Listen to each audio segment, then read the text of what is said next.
Muy buenos días, estimados alumnos. 8 horas 15 minutos. Comenzamos con la clase del día en este momento.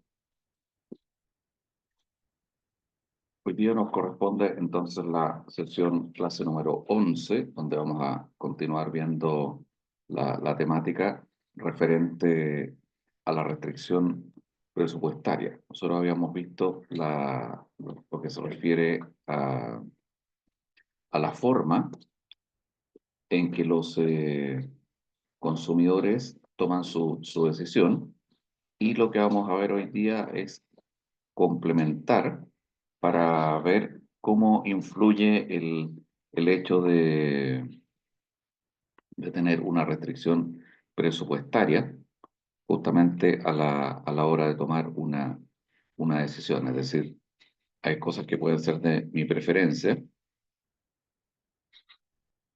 pero no necesariamente lo que es de mi preferencia es exactamente lo que yo voy lo que yo voy a decidir comprar. Vamos a introducir entonces el concepto de lo que vamos a llamar la recta presupuestaria. Y la recta presupuestaria se refiere a las combinaciones posibles que existen en un espacio, en un mundo que yo voy a tener dos bienes para comprar. Y en este caso va a existir una condición de un precio de mercado, que vamos a llamar el precio X y el precio Y, y un presupuesto o un ingreso, una renta. Vamos a utilizar indistintamente la letra R o la letra I mayúscula para referirnos a la renta o al ingreso, que es fijo en el corto plazo, y por lo tanto yo puedo comprar una cierta cantidad de unidades del bien X o del bien Y, de manera de alcanzar ese presupuesto. El otro concepto importante que vamos a utilizar, vamos a hablar de los precios absolutos, es decir, el precio del bien X, peso X, y el precio del bien Y, peso Y. Pero más importante que el valor absoluto del bien, nos va a importar la relación entre estos precios, es decir, la relación entre el precio Y con el precio de X, y eso lo vamos a llamar los precios relativos.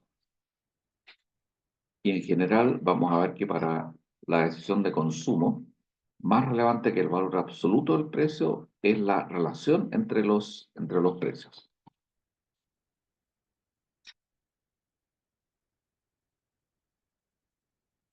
Entonces, esa restricción, esa relación de consumo, la vamos a denotar como el gasto en el bien X, que es justamente el precio de X multiplicado por el número de unidades de X, más el gasto en el bien Y, que va a ser el precio de Y multiplicado por el número de unidades de Y.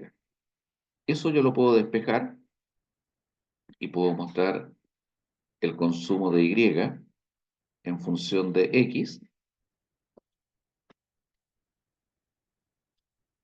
Tenemos entonces que R igual I, que va a ser ingreso nominal o renta al consumidor. Indistintamente vamos a utilizar la letra R o la letra I mayúscula. X representa el consumo en unidades físicas del bien X. Y mayúscula representa el consumo en unidades físicas del bien Y. Y por último tenemos los precios, precio de X, precio Y, que son los precios absolutos de los bienes X e Y. Por ahora vamos a suponer que estos precios son conocidos y son precios de mercado y son fijos en el corto plazo. Por lo tanto, hay distintas combinaciones que nosotros podremos ocupar, y esto es lo que vamos a llamar entonces la restricción presupuestaria. Y la restricción presupuestaria es simplemente graficar la, la combinación de el precio de X, el precio de Y, y finalmente, al despejar, lo que vamos a ver es la combinación en términos de unidades de Y que yo puedo consumir dependiendo del número de unidades que yo puedo consumir de X. La relación obviamente es lineal. Esto que vemos acá es la función de una línea recta, por cierto, con pendiente negativa.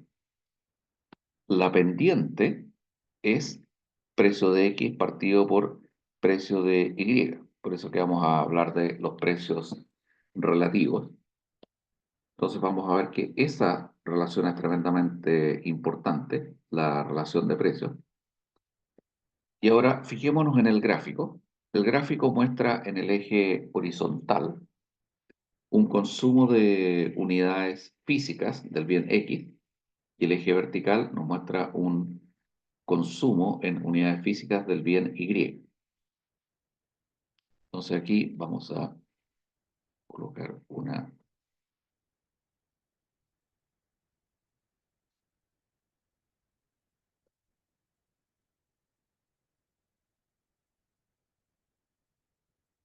Entonces veamos primero un punto que está por debajo de la recta del presupuesto. Y todos estos puntos que están por debajo de la recta del presupuesto le vamos a dar el nombre de el espacio presupuestario. Y todos estos puntos son posibles de alcanzar. ¿Por qué son posibles de alcanzar? Porque están por debajo del límite del presupuesto.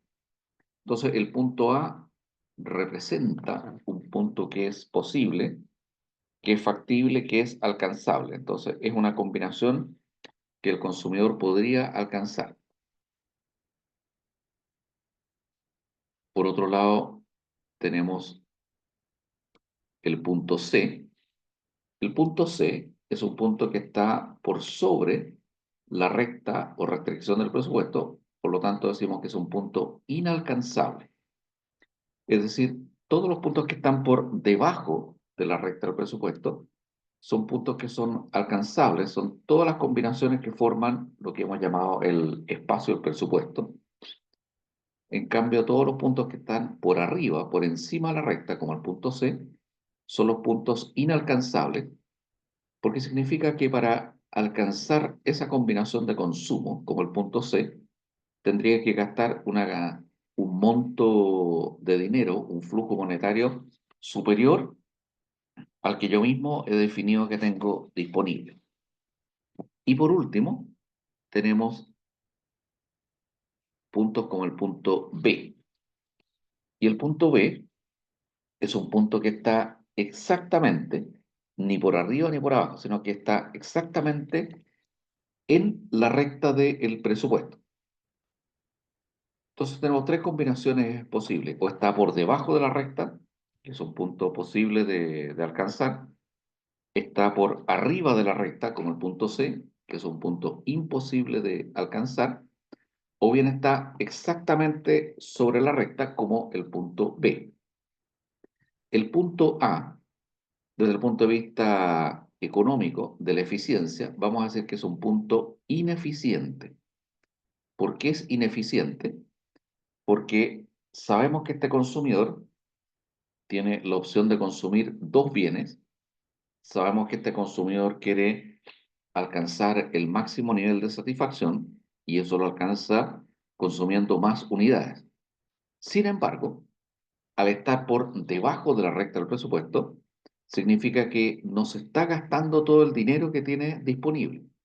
Por lo tanto, con diversas combinaciones podría aumentar el consumo, ya sea del bien X, del bien Y, o incluso de ambos simultáneamente. Entonces decimos que el punto A es un punto alcanzable, pero ineficiente. El punto C, por otro lado, decimos que es un punto inalcanzable porque excede el espacio del presupuesto. Y por último, el punto B, decimos que es un punto eficiente porque se está gastando todo el presupuesto. A través de este ejercicio, lo que nosotros queremos hacer es llegar a determinar cuál va a ser el óptimo del consumidor. Y el óptimo del consumidor significa alcanzar el máximo nivel de satisfacción. Sabemos a priori que no puede ser el punto C porque no es posible alcanzar ese punto, excede la capacidad monetaria. Tampoco puede ser el punto A, porque es un punto ineficiente, no se está gastando el presupuesto en forma completa y por lo tanto hay múltiples combinaciones que significarían un mayor nivel de satisfacción gastando una mayor parte del presupuesto. Por lo tanto, si bien todavía no sabemos cómo podemos hacer para determinar el óptimo del presupuesto, lo que sí podemos saber es que necesariamente el óptimo del consumidor tiene que estar en la recta del presupuesto, ni por arriba ni por abajo, exactamente la recta del presupuesto, es decir, tiene que ser un punto eficiente. Entonces vuelvo a repetir, cualquier punto que represente el óptimo tiene que ser algún punto de la recta del presupuesto, cosa que vamos a ir avanzando un poco más para ver cómo determinar ese punto. Vamos a borrar esto de acá. Vamos a ver la situación que ocurre entonces cuando tenemos una variación de la renta o bien tenemos una variación en términos de los precios relativos. Veamos primero el cuadro que está hacia la izquierda. ¿Qué es lo que ocurre si en algún momento dado el ingreso, la renta, el presupuesto disponible del consumidor aumenta? Lo que va a ocurrir es que el consumidor puede comprar más bienes. Ahora, ¿en qué proporción puede comprar una mayor cantidad de el bien X y del bien Y? Exactamente la misma proporción que tenía antes, porque los precios relativos siguen siendo lo mismo. Recordemos que, voy a retroceder un momento acá para recordar la ecuación de la recta, ecuación del presupuesto, Y igual Y partido por precio Y menos precio X partido por precio Y por X. Es decir, la pendiente de la recta es lo que hemos denominado los precios relativos. Mientras esos precios no cambien, la pendiente de la recta sigue siendo la misma. Por lo tanto, si estamos en presencia de un crecimiento, de un aumento del presupuesto, esto significa que la recta del presupuesto se va a desplazar en forma absolutamente paralela porque se mantiene la pendiente y por lo tanto vamos a alcanzar un nivel de satisfacción mayor. Eso lo podemos ver acá colocando una flecha. En la medida que nos movemos en esa dirección, es decir, yo me alejo del origen, la satisfacción del consumidor tiene que aumentar porque la dirección de la flecha tengo combinaciones que implican un mayor consumo simultáneamente, tanto del bien X como del bien Y. Por lo tanto, un aumento del presupuesto implica necesariamente y sin ninguna duda que la satisfacción aumenta. Veamos ahora el cuadro que está a la derecha.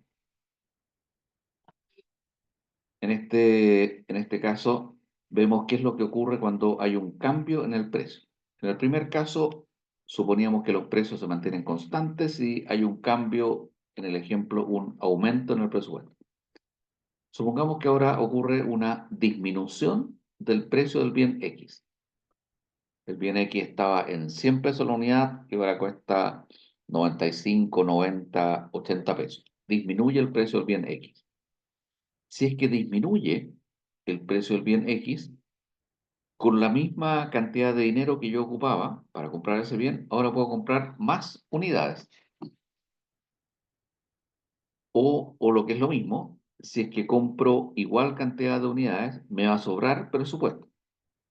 Por lo tanto, para efectos prácticos, el hecho de que disminuya el precio es equivalente a decir que yo tengo un mayor presupuesto, pero no es igual que el caso anterior, porque en el caso anterior la relación entre los precios del bien X y el bien Y permanecía constante y por lo tanto la pendiente de la recta no cambia.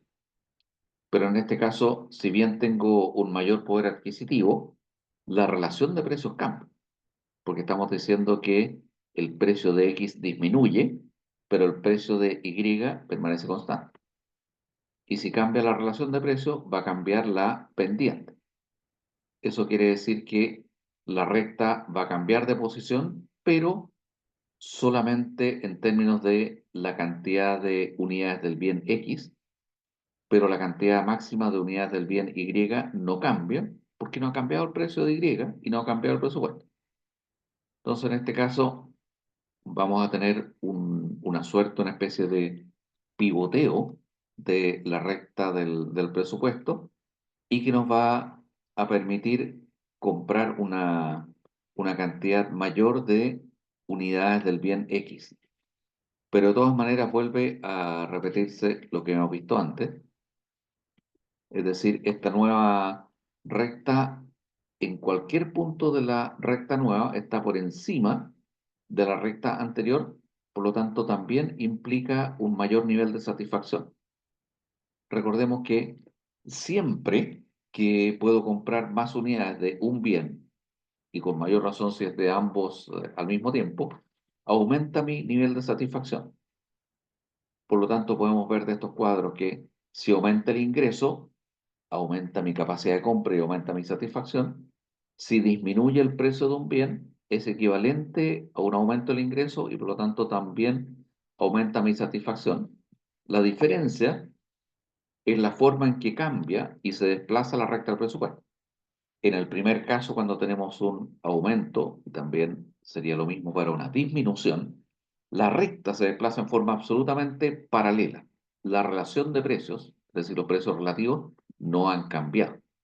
Pero en el segundo caso, tenemos una variación de los precios relativos, por lo tanto, la pendiente de la recta cambia y cambia solamente la cantidad de unidades máximas que yo puedo disponer del bien X, pero la cantidad máxima de unidades del bien Y que es absolutamente constante.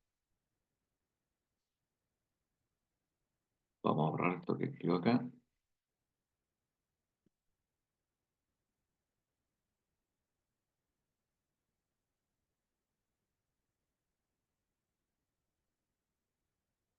Entonces las preguntas que quedan rondando y que tenemos que pensar es qué es lo que pasa con los precios relativos y la renta. Por ejemplo, si los precios, ambos precios se duplican, es decir, si yo multiplico por dos los precios, lo que va a pasar es que la relación de precios sigue siendo exactamente la misma. Cada vez que los precios aumentan, por ejemplo, por efecto de la inflación, pero en la misma proporción, no cambian los precios relativos, pero lo que sí cambia es la capacidad de compra. Por lo tanto, volviendo al caso que vimos en algunas clases anteriores, cuando hablábamos de la inflación, el aumento de precios, si todos los precios aumentan a la misma proporción, la relación de precio, por lo tanto la relación de consumo no va a cambiar, pero sí disminuye mi capacidad de compra y por lo tanto yo tengo un menor nivel de satisfacción. Ahora, si los precios aumentan pero en distinta proporción, vamos a tener primero que la capacidad de compra está disminuyendo, pero el consumo relativo también va a cambiar porque la relación de precios ya no es la misma. Y por lo tanto, en ambos casos, ya sea que cambie el ingreso, cambien los precios de ambos bienes o de uno solo, en todos esos casos la capacidad de compra del consumidor va a cambiar. Si los precios aumentan, disminuye la capacidad de compra. Si los precios disminuyen, aumenta la capacidad de compra. Y por eso decimos que para efectos inflacionarios, el hecho de que los precios suban es equivalente, exactamente equivalente, para todos los efectos prácticos, a decir que a mí me disminuyeron el ingreso. Si la inflación fue del 15% y los precios de todos los bienes que yo tengo en mi canasta de consumo aumentaron un 15%, eso es exactamente lo mismo que decir que mi ingreso, mi renta disminuyó en un 15%. Y por eso que hablamos del ingreso real y la capacidad de compra. Y el equilibrio es el mismo, es decir, es lo mismo decir los precios aumentaron en una cierta proporción, es exactamente lo mismo que decir mi renta o mis ingresos disminuyeron en ese mismo porcentaje. Y ese entonces es el concepto del ingreso real. ¿Cuál es la capacidad de compra de la cual yo dispongo? Con todos estos antecedentes, entonces, en la clase anterior habíamos hablado de el concepto de las curvas de indiferencia, el mapa de las curvas de indiferencia, que en esta gráfica de consumo de bien X y bien Y está representado por las curvas de color azul. Y por otro lado tenemos la recta del presupuesto. ¿Alguien me podría recordar de la materia que vimos en la clase anterior? ¿A qué tipo de función de utilidad se parece? Porque no lo sabemos exactamente, pero pareciera ser el mapa de curvas de indiferencia que se ve en el gráfico. ¿Alguien me podría recordar a qué función se parece las curvas en color azul que aparecen en el gráfico?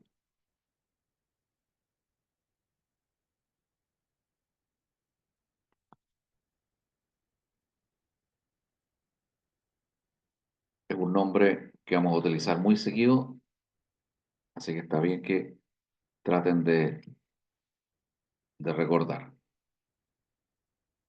Entonces Juan Ruiz Díaz me dice Douglas, Oscar me dice Douglas.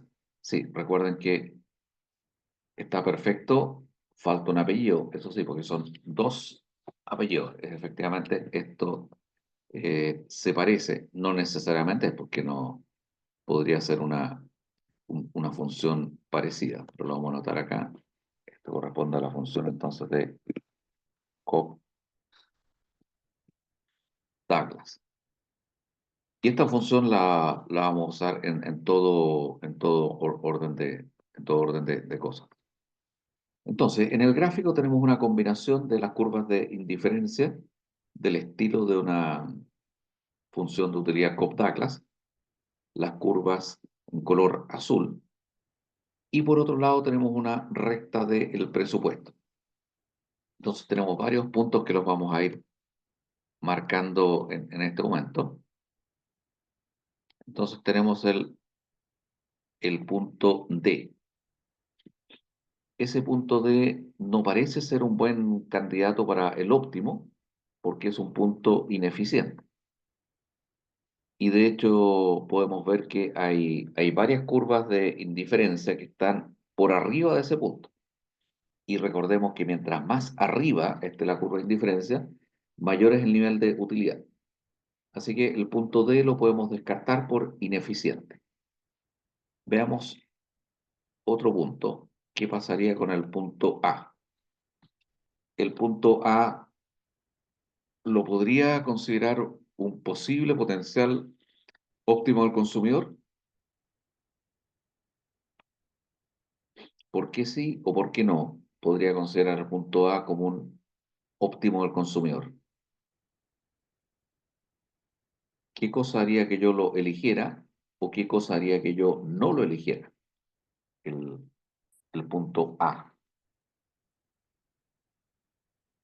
¿Qué me podría dar una razón para sí o alguna razón para no del punto A? ¿Para sí elegir o para no elegir? Ah,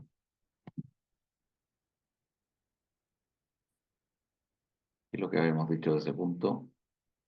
Oscar me dice no elegir ya que se excede del presupuesto. Efectivamente, gracias por el aporte, Oscar. Estamos frente a un punto que si bien alcanza un elevado nivel de utilidad, no es posible alcanzar porque excede el presupuesto disponible, que está representado por la recta del presupuesto en color naranja. Ahora vamos a borrar estos puntos de acá. Vamos a ver que tengo el punto B y otro punto que parece ser parecido, que es el punto C. Ahora, estos puntos sí son más candidatos a ser el óptimo, porque ya habíamos visto que el óptimo necesariamente tiene que estar sobre la recta del presupuesto.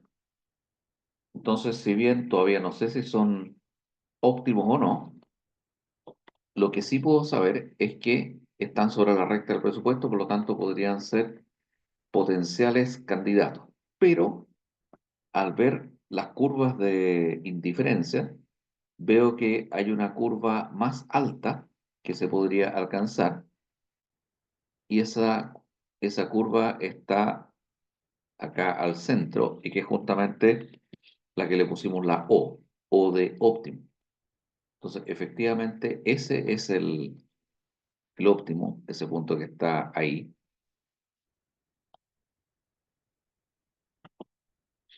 ¿Y por qué es el óptimo? Porque es la curva de indiferencia más hacia arriba, más hacia la derecha que puedo alcanzar. Y ahora nos podemos fijar en un detalle que nos va a facilitar resolver matemáticamente este valor óptimo. Si esa es la última curva, la curva que está más arriba, toca en un punto. ¿Y qué condición matemática y geométrica se tiene que dar para que esa curva toque exactamente en un solo punto a la línea recta? ¿Cuál sería la condición matemática o geométrica que se tiene que dar en ese punto?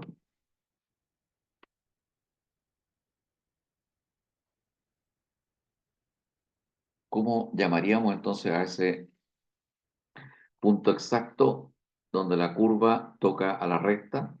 Vuelvo a repetir, valga la redundancia, en un solo punto. ¿Qué nombre le daríamos a esa condición desde el punto de vista de la geometría?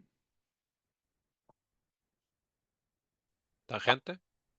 Efectivamente, es un punto tangente, como dice Alonso, Juan, Oscar, me dicen que es un punto tangente. ¿Y qué nombre le damos en matemática cuando estamos estudiando cálculo a una tangente, a una curva? La derivada. Efectivamente, ahí estamos hablando ya de la derivada. Y esa efectivamente es la condición que vamos a ocupar y es lo que vamos a llamar la condición del óptimo y esto se llama habitualmente entonces la condición X marginal. Vamos a borrar esto. Y esa condición se da cuando la pendiente de la curva de indiferencia, que la puedo obtener como la relación entre las derivadas parciales, du a dx dividido por du a dy, es exactamente igual a la pendiente de la recta del presupuesto. Pero ya sabemos que la pendiente de la recta del presupuesto habíamos determinado que tiene que ser exactamente igual a la relación de precios, es decir, precio de X partido por precio de Y. Cuando yo lo miro desde el punto de vista de la curva de indiferencia, a eso lo llamo la tasa marginal de sustitución subjetiva, es decir, en qué cantidad, en qué proporción yo puedo intercambiar los bienes X con unidades del bien Y para mantener constante la utilidad. Y eso lo llamo entonces la tasa marginal de sustitución subjetiva. ¿Por qué subjetiva? Porque obviamente estamos hablando de una función de utilidad que es propia de cada persona. Y por el otro lado, tengo la relación de precios y eso lo voy a llamar TMS-M, es decir, la tasa marginal de sustitución monetaria, que me indica cuál es la relación de intercambio entre el bien X y el bien Y, pero en términos de unidades monetarias, y eso se refiere al precio. Si ambos bienes tienen el mismo precio, la tasa marginal de sustitución monetaria es 1 a 1, porque ambos cuestan lo mismo por unidad. Si hay uno que cuesta exactamente el doble que el otro, por lo tanto, la relación de intercambio monetario también va a ser de 2 a 1.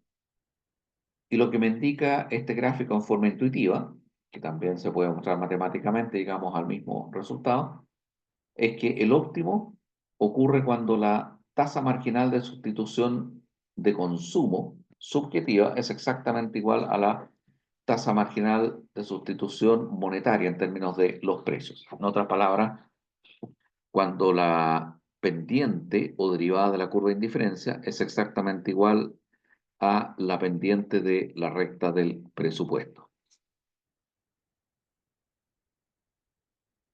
Entonces, en forma matemática, ¿de qué manera vamos a expresar? Esto es una maximización de una función de utilidad. Entonces lo vamos a representar de la siguiente forma, con la siguiente notación. Vamos a decir, quiero encontrar el máximo de la función u, la función de utilidad que depende de dos parámetros x y, sujeto a la restricción del presupuesto. Es decir, un presupuesto I mayúscula o R mayúscula, ingreso o renta, que es igual a la suma del gasto en el bien X, que es precio de X multiplicado por el número de unidades de X, más el gasto en el bien Y, que es precio Y multiplicado por el número de unidades del bien Y. Una forma entonces de llegar a este resultado es expresar que la utilidad es función de X, Y. Si yo recuerdo la definición del diferencial total de mis clases de cálculo, saco el diferencial total de U en una curva de indiferencia y ese diferencial obviamente es cero. ¿Por qué es cero? Porque la curva de indiferencia no cambia la utilidad. Y eso me va a dar entonces la utilidad marginal multiplicada por un delta X más la utilidad marginal de Y por un delta Y. Eso es para que ustedes recuerden la definición del diferencial total. Como todo esto es igual a cero, me queda que delta Y dividido por delta X, un signo negativo, es igual a la relación entre las utilidades marginales. Pero por otro lado, delta Y dividido por delta X es la relación marginal de sustitución. Y por otro lado, esto tiene que ser exactamente igual a la recta del presupuesto. Y por lo tanto, quedamos finalmente con la condición precio de X partido por precio de Y es igual a la utilidad marginal de X partido por la utilidad marginal de Y. Y eso que lo vamos a subrayar acá es lo que vamos a llamar la condición X marginal. Y es una condición general para encontrar el óptimo del presupuesto. Y en el fondo lo que nos dice es que cuando la relación de precios es exactamente igual a la relación entre las utilidades marginales, estamos en el óptimo. Ahora vamos a ver que eso es casi siempre posible, pero hay algunas ocasiones en que no se puede, no se puede alcanzar esta definición. Entonces, el principio X marginal lo podemos expresar de dos formas que son exactamente equivalentes. La primera como una relación de precios, es decir, precio de X partido por precio de Y, es igual a utilidad marginal de X partido por utilidad marginal de Y. Pero una segunda forma, que simplemente es reordenar los términos, es decir que la utilidad marginal de X dividido por precio de X tiene que ser igual a la utilidad marginal de Y dividido por el precio de Y. Porque esto es una forma más intuitiva de entenderlo. En el fondo lo que me está diciendo esta segunda forma es que la utilidad marginal que obtengo por cada peso gastado en X es exactamente igual a la utilidad marginal que obtengo por cada peso gastado en el bien Y. ¿Y por qué esto deberá ser intuitivo? Si bien la primera vez que uno lo ve no necesariamente salta a la vista. Porque si no se diera esta igualdad, supongamos que el término de la izquierda sea mayor, es decir, la utilidad marginal de Y en relación al precio es mayor que la utilidad marginal de X en relación al precio. Eso significa que el bien Y, por cada peso gastado, me está entregando un nivel de utilidad mayor. Y si fuera así, eso significa que lo que yo debería hacer es comprar más unidades de Y y menos unidades del bien X. Y eso es lo que voy a hacer y lo voy a seguir haciendo mientras esta relación sea mayor. ¿Y en qué momento me voy a tener? Cuando la relación sea exactamente igual. Y si fuera al revés, Si la utilidad marginal de X partido por el precio de X fuera mayor, eso quiere decir que me provoca un mayor nivel de satisfacción comprar una unidad adicional de X y por lo tanto yo voy a aumentar el consumo de X y disminuir el de Y. ¿Hasta qué punto? Hasta que nuevamente lleguen a ser iguales. Entonces, el único punto de equilibrio posible es que ambas relaciones sean exactamente iguales, es decir, la utilidad que me genera una unidad adicional del bien X sea exactamente igual a la utilidad que me genera comprar una unidad adicional del bien X o el bien Y indistintamente. ¿Cómo se puede resolver esto en la práctica? Vamos a llevarlo a un ejemplo numérico utilizando una función cualquiera. En este caso la función va a ser una función X por Y. El ingreso o renta disponible va a ser de 40 UM, unidades monetarias. El precio de X va a ser 4 UM por UF, unidades monetarias por cada unidad física. Y el precio de Y, 2 UM partido por UF, unidades monetarias dividido por unidad física. ¿Qué tipo de función de utilidad es X multiplicado por Y? ¿Tendrá nombre ese tipo de función de utilidad? ¿O es una función cualquiera? ¿O se corresponde con alguna función que vimos la semana pasada? O sea, la clase pasada, perdón. ¿Alguien cree que es una función cualquiera o tendrá nombre y apellido? Fíjense bien, utilidad de X e Y es igual a X multiplicado por Y. ¿Se parece a alguna función que hayamos visto en la sesión anterior? Porque recuerden que funciones de utilidad puede haber infinidad de funciones distintas. Nosotros vimos unos pocos ejemplos de algunas funciones especiales, pero no necesariamente cualquier función cae en esa categoría. Yo puedo inventar tantas funciones como quiera. Y de hecho, me nombraron a su momento el nombre de esa función.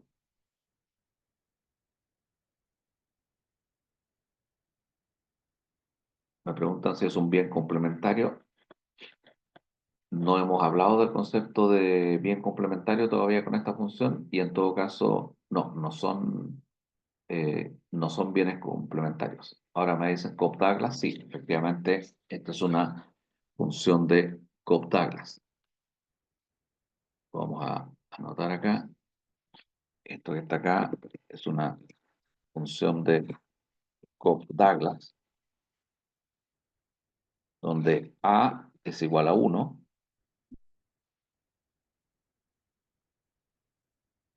y los exponentes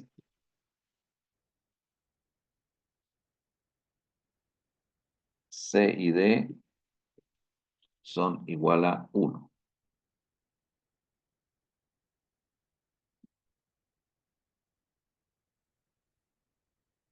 Alguien me dice, es que es menos notoria la curva azul, por eso pensé que era distinta, la curva de la función azul. Sí, bueno, lo primero que hay que decir es que este gráfico está hecho a mano y no está hecho en forma perfecta desde el punto de vista geométrico. Es una curva que alguien dibujó manualmente. Si fuera una Cobb-Douglas sería una curva absolutamente suave y no tendría este quiebre que se ve en el dibujo. Así que es solamente un defecto del dibujo, pero en general cuando ustedes resuelvan un ejercicio, no hay que dejarse llevar por la geometría del dibujo. Esto es lo mismo que ustedes se recuerdan cuando hacían ejercicios para resolver la PSU, ya ni sé cómo se llama, que ha cambiado 10.000 veces de nombre, y le preguntaban ejercicios del colegio de geometría, les decían que lo resolvieran usando las leyes de la geometría y la matemática, pero no se dejaran influir por la forma en la que aparecía el dibujo. Esto es lo mismo. Resuelvan el ejercicio de acuerdo a la matemática al álgebra y al cálculo, pero no se dejen influir por el dibujo porque el dibujo podría estar fuera de proporción o, o definitivamente algo incorrecto, como en este caso aparece un quiebre en la curva que no tiene por qué aparecer y eso simplemente vuelvo a repetir porque la curva está dibujada a mano y no está dibujada en forma perfecta. Entonces la condición del óptimo, ¿cómo la encontramos? Tenemos que encontrar el principio equimarginal, la relación de los precios. Los precios ya lo sabemos, por lo tanto eso es trivial. El precio de X es 4, el precio de Y es 2. Lo que me falta encontrar es la utilidad marginal. La utilidad marginal es simplemente la derivada parcial. Entonces calculo la derivada parcial de X, de U a de X, y eso es simplemente Y. La derivada parcial de Y, es decir, de U a de Y, la utilidad marginal de Y, es X. Y ahora puedo reemplazar entonces en el principio X marginal. ¿Cuál es el principio X marginal? El precio de X partido por precio de Y, utilidad marginal de X dividido por utilidad marginal de Y. Reemplazo los valores, tengo 4 partido por 2 igual Y partido por X. Y la condición X marginal, entonces resulta ser 2X igual Y. Por lo tanto, la condición X marginal me dice que en el óptimo la relación de consumo es el doble, es decir, que por cada unidad del bien Y voy a consumir 2 unidades del bien X. Reemplazamos eso en la función del presupuesto, donde tenemos el precio de X es 4, por lo tanto 4 por X, el precio de Y es 2, tenemos 2 por X igual al presupuesto que es 40. Entonces tengo 4X más 2Y igual 40, pero ya sé que Y es igual a 2X. Lo reemplazo, finalmente me queda 8X igual 40, por lo tanto el X óptimo es igual a 5. Y como la relación del óptimo es el doble, el Y óptimo es 10, y la función de utilidad en ese punto es exactamente 50. Esta forma tan simple que aparece acá es la forma en la que siempre se resuelve un óptimo al consumidor, pero ojo, siempre que podamos aplicar el principio de que marginal. Y para aplicar el principio de que marginal, tenemos que contar con una función que sea continua y derivable, que la función de Douglas lo es, pero si es una función que no es continua y derivable, no puedo aplicar matemáticamente en forma directa el principio equimarginal. Entonces veamos algunas situaciones, incluso con algunas curiosidades. La situación más común y más normal es la que aparece en el primer cuadro al extremo izquierdo, en que directamente ahí estamos aplicando el principio equimarginal. Tenemos una recta del presupuesto que está en color azul, tenemos una curva de indiferencia en color rojo, y el óptimo va a ser el punto de contacto, el punto de tangencia.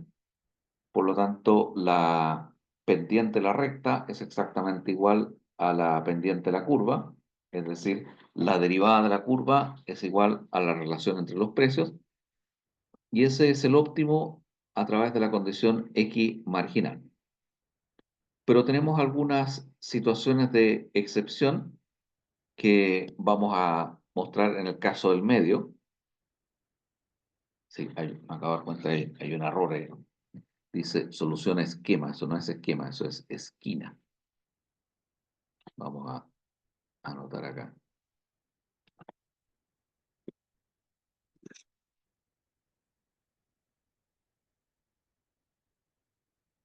Se llama solución esquina, no esquema, como aparece mal escrito ahí, porque efectivamente la solución no está en un punto intermedio, sino que está exactamente en un extremo.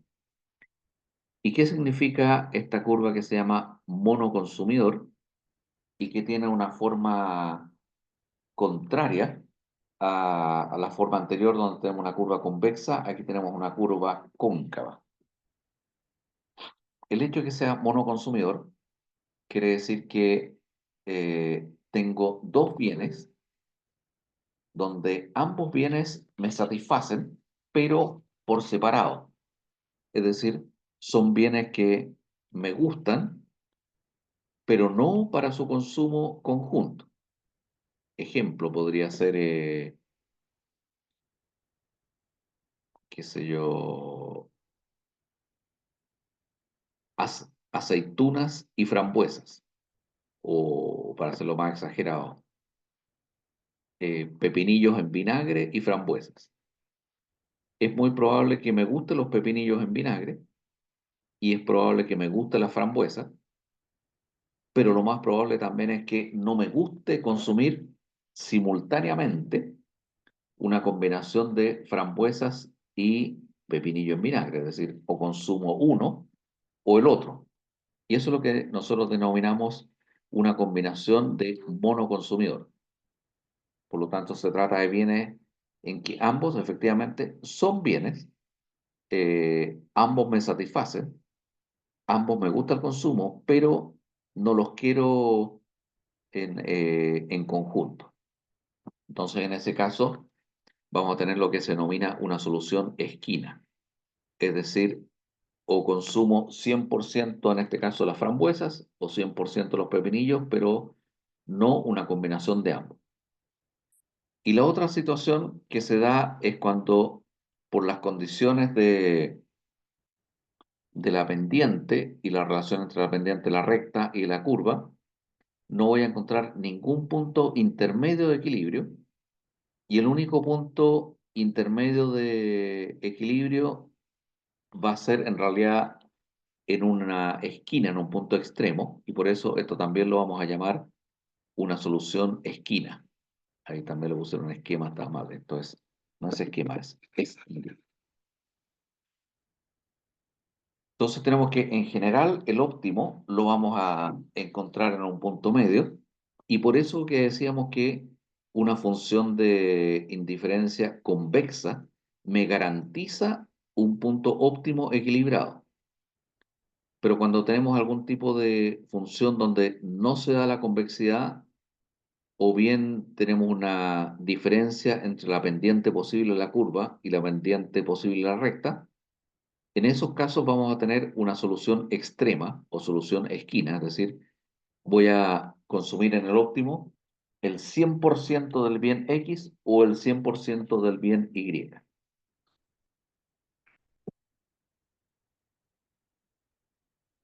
Entonces, otra forma de representarlo, vamos a borrar acá, la esquina puse acá, es recordar que el presupuesto Y o R es igual al consumo de unidades del bien X más el consumo de unidades del bien Y. Como el ingreso es constante, si yo hago el, el diferencial del ingreso, ese diferencial tiene que ser cero y por lo tanto la derivada de I a de X, despejando acá, me queda exactamente igual a la relación entre los precios relativos, menos precio de X partido por precio de Y, y eso es lo que vamos a llamar la tasa marginal de sustitución monetaria. Por eso tiene el superíndice M. Por otro lado, si yo me desplazo en una curva de indiferencia, saco el diferencial total. En la curva de indiferencia, por definición, el diferencial es cero porque no cambia la utilidad. Despejando los términos, me queda que la derivada de I a de X es igual a la relación entre las derivadas parciales. Y eso le damos el nombre de la tasa marginal de sustitución subjetiva, porque es una tasa marginal de sustitución de consumo. Entonces, al lado izquierdo lo que tengo es la relación de intercambio en términos de los precios, y al lado derecho lo que tengo es la relación de intercambio en términos de la preferencia de consumo. Y para el óptimo lo que requiero es que ambas relaciones sean exactamente iguales.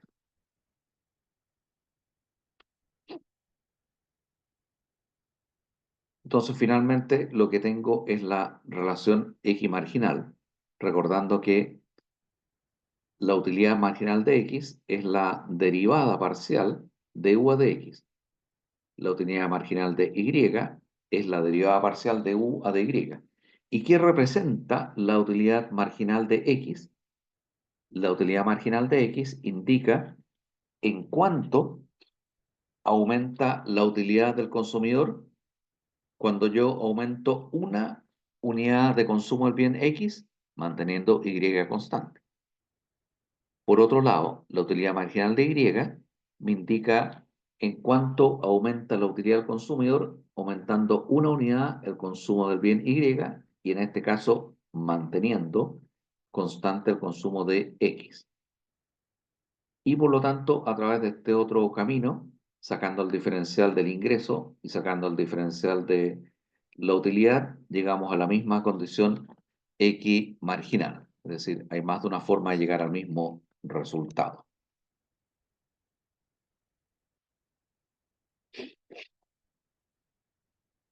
¿Cuáles son las condiciones que nosotros esperamos de un óptimo?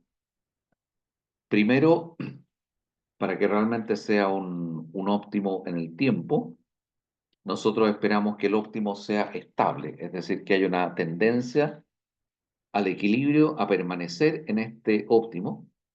Y además, la segunda condición es que si estamos fuera del óptimo, las fuerzas económicas, las tendencias al consumidor es acercarse hacia el óptimo. Entonces, esa es la condición que llamaríamos de un óptimo que además sea estable en el tiempo.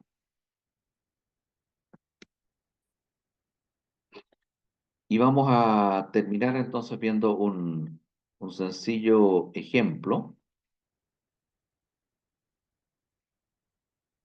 un subtítulo acá que voy a tratar de borrar.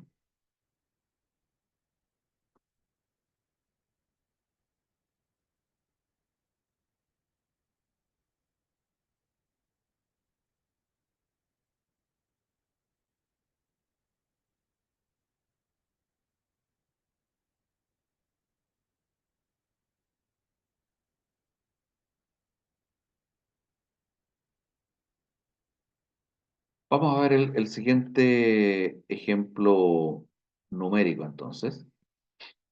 Tenemos una tabla donde se representa el consumo de unidades físicas, UF, del bien X, el consumo de unidades físicas del bien Y, UF. Tenemos la utilidad marginal de X dividido por el precio del bien X.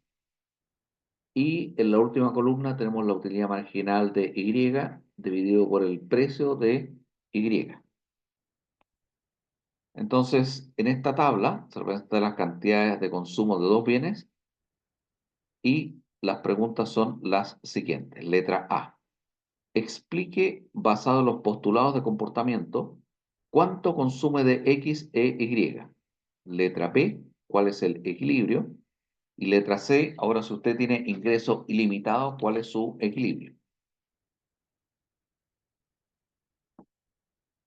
Lo que tenemos que ver acá es que hay distintas combinaciones y recordar el principio X marginal, que me dice que la utilidad marginal de X dividido por el precio de X tiene que ser igual a la utilidad marginal de Y dividido por el precio de Y. Como no tenemos un gráfico, pero tenemos los números, podemos ir viendo la segunda columna, utilidad marginal de X, y comparar con la utilidad marginal de Y. Entonces, el 25 está pareado con la utilidad marginal de Y en ninguna parte. El 22 está pareado en ninguna parte. El 19 está pareado con la utilidad marginal de Y en ninguna parte.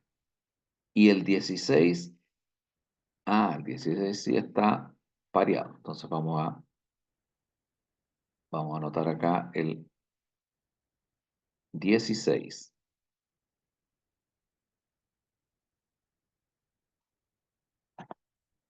Entonces, en el 16 tenemos una condición del óptimo.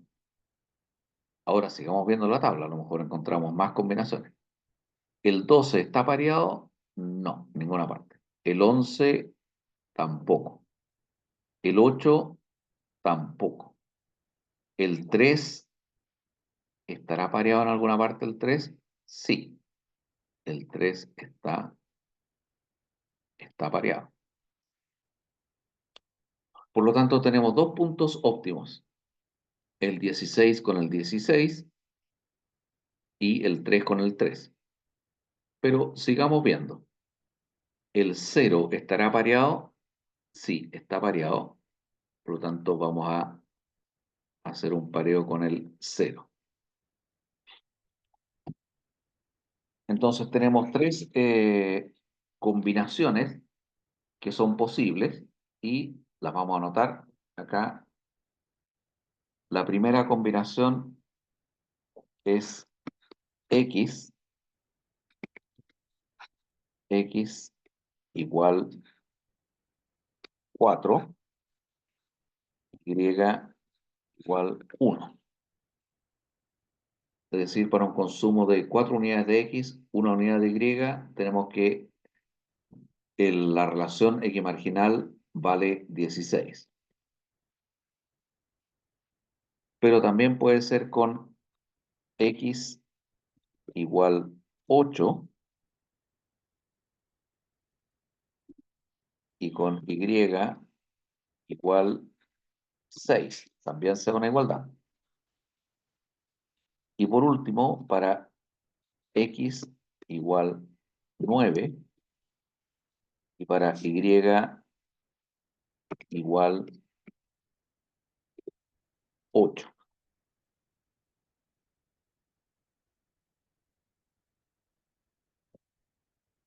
Entonces tenemos todas esas combinaciones con combinaciones posibles. Podría ser 16, es decir, 4 unidades de x, una de y. Podría ser utilidad marginal dividido por precio igual 3, y eso significa consumir 8 unidades de x, 6 de y, o bien utilidad marginal igual 0, que sería consumir 9 unidades de x y 8 de y.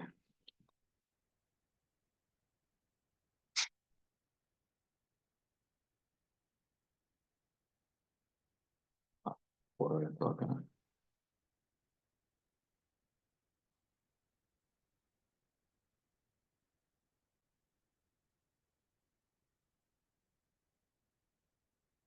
Ahora, ¿cuál de estas podríamos elegir?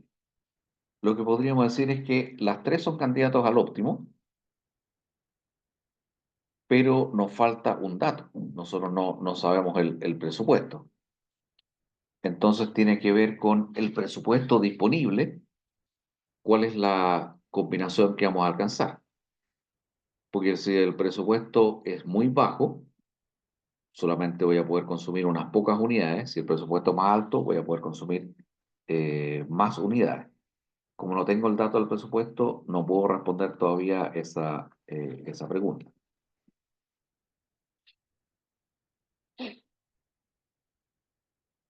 Entonces significa que tenemos tres combinaciones y por lo tanto depende del presupuesto. Entonces, una combinación que es 4x, 1y, eso me va a dar un presupuesto. La segunda combinación, 8 unidades de x, 6 de y, me va a dar un presupuesto número 2.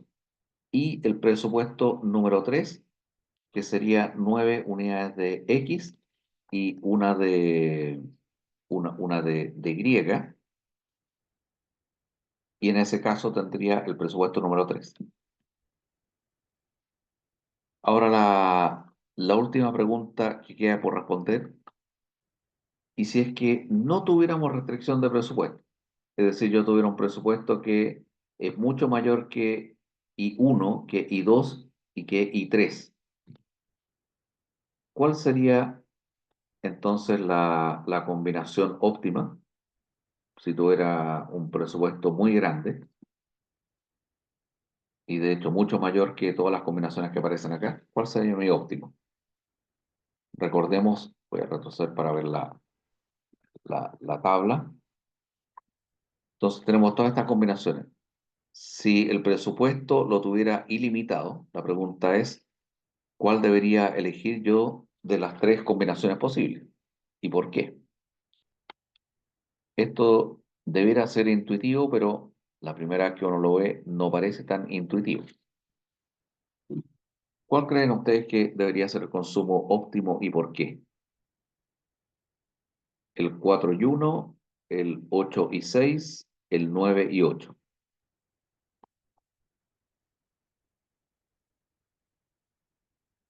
Alguien propone el 4 y 1. ¿Por qué razón podría ser una buena elección el 4 y 1? ¿Cuál sería el argumento? Porque esta es típica pregunta de prueba, dan más utilidad. Bueno, eso pareciera una buena razón, pero hay un detalle en el que hay que fijarse. ¿Cómo sabemos que nos da más utilidad? ¿Qué información estamos utilizando para asumir que esa combinación da más utilidad?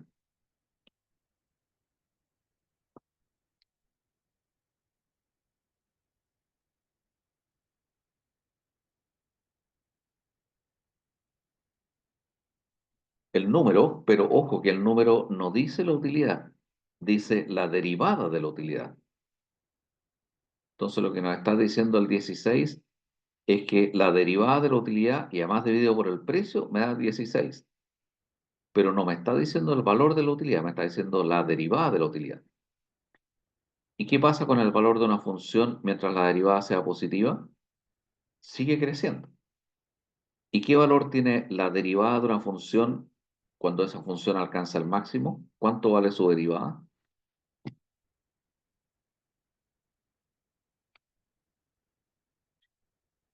Entonces, la pregunta es, ¿cuánto vale la derivada de una función al máximo? Y aquí me indican que es cero, efectivamente cero.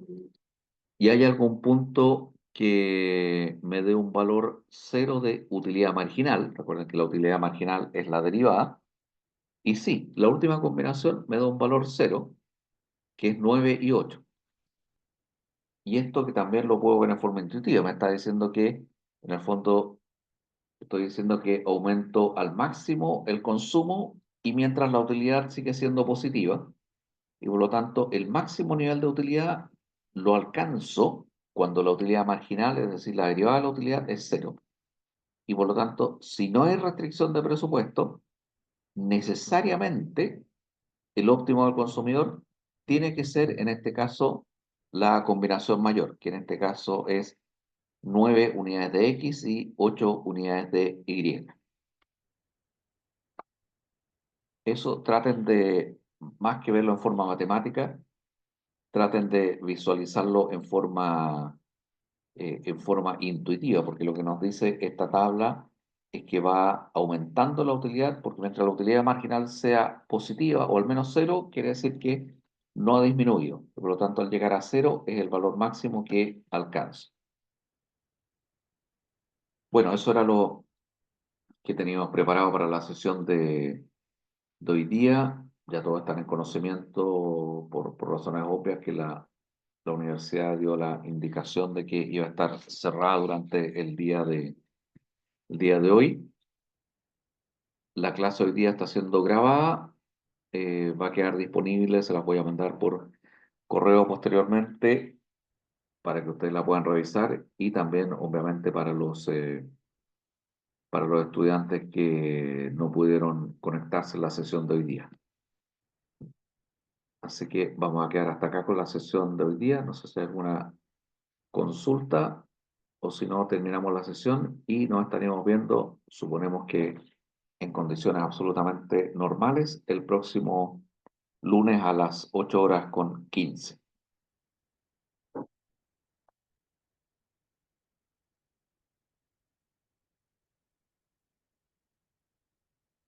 Quedamos hasta acá entonces y nos vemos. Muchas gracias a todos por su asistencia, participación en la clase y será hasta el próximo lunes, 8:15. Que estén todos muy bien. Nos vemos el lunes.